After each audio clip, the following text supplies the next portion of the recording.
السلام عليكم إخواني أخواتي المتابعين والمتابعات ديالي من داخل أرض الوطن ومن خارج أرض الوطن. كنتمنى أنكم تكونوا بخير وعلى خير وفي أحسن الأحوال يا رب.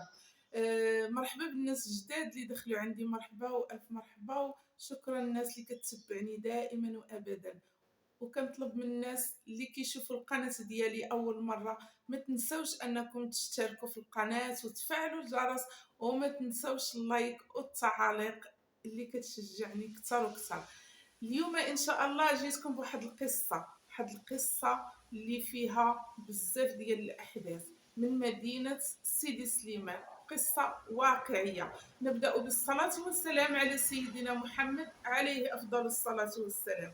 قصتنا من مدينة سيدي سليمان ديال واحد العائلة، السي محمد اللي زايد سنة 1947 مهندس، والزوجة ديالو رشيدة اللي زايدة سنة 1957 اللي أستاذة في اللغة الإنجليزية اللي كتخدم بنفس المدينة في الثانوية.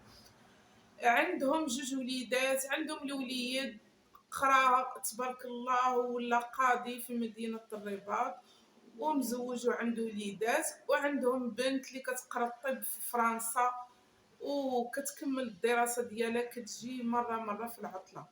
المهم رشيدة ومحمد عايشين بوحدهم. واحد الوقيته رشيدة بقات كتحس براسها عيات، ما بقاش قادرة توفق ما بين الدار وما بين الخدمة، لهذا بقات كتسول وكتقلب على شي مرأة اللي تعاونها في الدار. داكشي اللي كان بقات كتسول وكتقلب حتى لقات رشيدة اللي كانت كتعرفها من قبل، كتخدم في المحلابة وساكنة تما قريبة ليهم، عندها جوج وليدات ومتخلي عليها الزوج ديالها وكتخدم على وليداتها.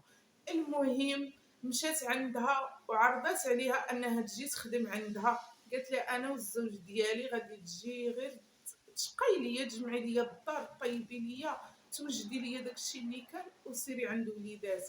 قالت لها داكشي اللي كان بغيت انا، غير نخدم وستة العشيه نمشي عند وليدات. المهم اتفقوا على الثمن، اتفقوا على كل شيء، واتفقوا انها تعطيها عطله نهار الحد. داكشي اللي كان اتفقوا على كل شيء، ما كانش بيناتهم شي مشكل. المهم خديجه جات نهار الاخر في الصباح وبدات الخدمه عند السيده رشيده، اللي السيده الله يعمرها دار، السيده ظريفه وكريمه ومعقوله. جات خدمت عندها، كانت مفاهمه هي وياها، عجباتها خديجه في الخدمه ديالها، عجبها الشقه ديالها، عجبها الطياب ديالها تبارك الله بنين، كل شيء يعني مفاهمين. المهم بقات كتجي خديجه كل نهار، كتجي الصباح كتجمع ليها الدار، توجد ليها الماكله اللي خصاتها، توجد ليهم كل شيء وكتمشي. المهم دازت واحد المده، واحد النهار رشيده وهي هابطه مع الدروج للاسف زلقات في واحد الجلده ديال البنان وتهرست ليها رجلها، تشقات. ملي مشات عند الطبيب قالها ضروري انك ديري القبص وتاخدي الراحه. المهم كتب عليها داك المكتوب، دارت القبص وجلسات. الحمد لله كاينه بعدا هذيك السيده كتجي كتعاونها وكتشقى ليها وكطيب ليها وكتوجد ليها كلشي. ولكن رشيده خاص لا بغات توقف خاص شي حد يعاونها، وبقات كتفكر كيفاش غدير الصباح من تجي السيده، شكون غيحل عليها. الزوج ديالها ما كيبغيش يفيق، نعاس وثقيل، ما كيبغيش يفيق الصباح. المهم وهي تاخد السويرتات وعطاتهم لخديجه، قالت لها هانتي السويرتات باش منين تجي الصباح تحلي، انا راه ما كنقدرش نوض بالاخص في الصباح. المهم قالت ليها صافي. داكشي اللي كان السيده بقات كتجي كتحل الباب، كتدخل، كتوجد ليها كاع داكشي اللي خاصها وتشقى وتجمع وطيب، وملي كتسالي شغلها كتمشي لدارها. وبقاو على هاد الحال واحد المده. واحد النهار اللي كان بنهار الحد، اللي كيتصلوا العائله ديال رشيده كيتصلوا بها وكيقولوا ليها بانهم جايين باش يشوفوها. هنايا رشيده بقات حيره، ما عرفت ما دير، لان الخدامه ديالها خديجه ما كتكونش نهار الحد. المهم اتصلت بها وقالت لها السلام كي دايره، لاباس؟ قالت لها لاباس الحمد لله. قالت لها راني بغيتك باش تجي اليوم، جاييني شي ضياف، جاييني خواتاتي والعائله ديالي، وراني ما غنقدرش باش نقوم بيهم، ضروري خصك تجي. المهم خديجه ما منعتش نهائيا، وقالت لها مرحبا، ماشي مشكل، مره ماشي مشكل. جات فعلا وجدت لهم الغدا ووجدت الكسكروط ووجدت كل شيء، وخلاتهم جالسين كياكلوا كسكروط ومشات. نهار الاخر كما العاده جات في الصباح لقاتهم سالوا فطورهم وغاديين يمشيو. جمعات كما العاده خديجه، جمعات الدار، سيقات، دارت لهم الغدا وجدت لهم الكسكروط، حتى الا بغاو شي حاجه في العشاء كتوجدها وكتخليها لهم حتى كيسخنوها ومشات. واحد النهار اللي كان نهار الاربعاء باش غادي تجي خديجه غتبغي تحل الباب، ولكن هنا اللي كانت الصدمه، كانت صدمه كبيره وصدمه قويه. من حلت الباب كتلقى الدار غارقه بالدم، كتلقى رشيده طايحه في الارض وغارقه في الدمايات. السيده مسكينه ما عمرها ما شافت بحال داك المنظر، بقات غير كتشوف، بقات مصدومه ورجعت للور وبقات كتغوت، ما عرفت باش تبلات، بقات كتقول يا ربي شنو هاد الشيء. السيده رشيده اللي كانت غارقه في الدم وكانت ميته، يعني ما كانتش فيها الروح، بقات كتغوت الجيران تجمعوا، عيطوا على البوليس، عيطوا على لومبيلونس، كيجيو كيتفاجئوا كيلقاو السيده ماتت، يعني توفات، ما بقاش فيها الروح نهائيا. والزوج ديالها حتى هو مضروب واحد الطعنات، ولكن الزوج ديالها باقي على قيد الحياة. المهم داوهم السيدة رشيدة، داوها للمشرحة، وهو داوه المستشفى باش يعالجوا ليه ديك الجروح اللي كانت جروح خفيفة، اللي جلس غير نهار وخرج.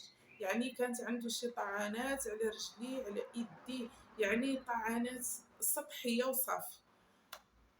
المهم البوليس بقاو كيبحثوا في الخدامة، بقاو كيبحثوا في خديجة، كيفاش معاش خرجتي معاش جيتي. قالت لهم انا راه فعلا السيده عطياني السوارت لانها مهرسه، وانا اللي كنجي كنشقى ليهم وكنطيب ليهم، وراه كما العاده كنجي الصباح تنشقى وتنسالي شغلي وتنمشي 6 العشيه اولا 6 ونص اولا بعض المرات الخمسة كنمشي بحالاتي، ما كنجي حتى الصباح ديك 9 ديال الصباح عاده كنجي اولا 9 ونص. انا ملي جيت اليوم تفاجأت بهذا الشيء، راه ما عرفت باش تبليت ملي شفت السيده غارقه في الدم. المهم بقاو كيبحثوا فيها، اكيد الشرطه غادي تشك فيها لانها هي اللي عندها السوارت وهي اللي كتجي كتدخل وكتخرج، لان الشرطه من جاو يشوفوا هاد الجريمه لقاو الباب ما مهرسش نهائيا. السيد الزوج ديالها محمد ملي خرج من المستشفى جاو عنده البوليس وبداو كيبحثوا فيه، قالوا له كيفاش وقع هذا الشيء؟ قال لهم انا كنت جالس انا والزوجه ديالي، تدخل علينا واحد داير الماسك وضرب الزوجه ديالي، وانا يا ضربني وطحت سخفت وهو يهرب ومشى. قالوا لي كيفاش تدخل؟ قال لهم ما عرفتش، يعني قال لهم انا تلقيته واقف عليا. المهم بقى تساؤل كيفاش هذا تدخل، الباب ما مهرس ما حتى حاجه، كيفاش تدخل؟ والسيده خديجه اللي كتعاونهم في الدار جات لقات الباب مسدود، حلات بالساروس. يعني بقاو كيبحثوا مع خديجه وكيبحثوا مع الزوج، كتفوا البحث مع الزوج بزاف حتى لقاو بانه كيدخل وكيخرج في الهضره. قالوا لي كيفاش حتى شي واحد غادي يدخل وما كاين لا سرقه لا حتى شي حاجه، حتى حاجه ما مسروقه من الدار. المهم بقى كيدخل وكيخرج في الهضره.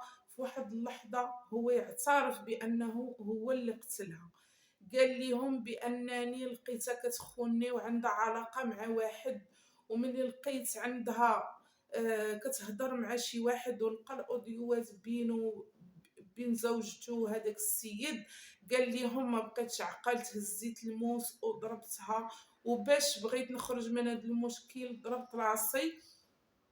ضرب راسو باش انه ما يشكوش فيه، باش يقولوا ان شي واحد هو اللي دار هادشي.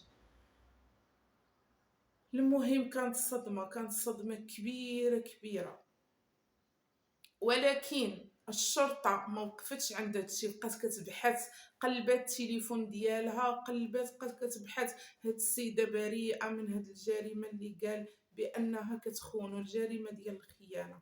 ما لقاوش في الهاتف ديالها أي مكالمات، أي محادثات مع أي واحد غريب اللي كيهضر معاها من غير الصديقات ديالها والعائلة ديالها. وهاد السيدة كلشي الجيران كيشهد بأن هاد السيدة معقولة، انسانه طيبه وكريمه وظريفه، وكلشي الناس كيبغيوها. حتى واحد ما صدق هذا الكلام اللي كيقول الزوج ديالها. المهم اعتقلوه وخديجه خرجت براءه، الحمد لله انه اعترف، والا كانت غادي تمشي فيها. الحمد لله. وشوف هاد الجريمة علاش وقعت، اشنو السبب ديالها؟ لان الزوج ديالها جاء افلاس، ما بقاوش عنده الفلوس، ضيع فلوسه في واحد المشروع، وبقى كيطلب من الزوجة ديالو انها تعطيه الفلوس وتعطيه الذهب ديالها باش يدير مشروع جديد، لانه ما ولفش انه يجلس في الدار. هو كان خدا لانتريس وكان دار مشروع، وداك المشروع ما نجحش ليه وضيع فلوسه. هذا هو السبب اللي خلاه انه يقتل الزوجة ديالو. المهم هذه هي القصة، وراهم داوه وشدوه وحكموا عليه بالمؤبد. الله ياخذ فيه الحق. شوف هاد السيد وهاد الناس راه كل شيء الساكنة تفاجئوا في هاد الجريمة، لأنه هو معقول وظريف وسكوت، ما كيعرفوش عليه أنه فيه المشاكل أو فيه الصداع، وهي السيدة الله يعمرها دار. مهم الله ياخذ فيه الحق، الله ياخذ فيه الحق. الإنسان بعض المرات كيوسوس ليه الشيطان حتى كيوقع في شي جريمة بحال هذا الشكل. الله ياخذ الحق. وكنتمنى ان هاد القصة تعجبكم وتاخذوا منها العبرة. ما بقاش الثقة عباد الله، واش في اقرب الناس ولينا كنشوفوا هاد الجرائم. الله يهدي ما خلق وصافي. كنتمنى تعطيوني آراءكم في التعاليق على القصة اللي عاودت لكم اليوم، وبسلام عليكم، الى قصة قادمة ان شاء الله.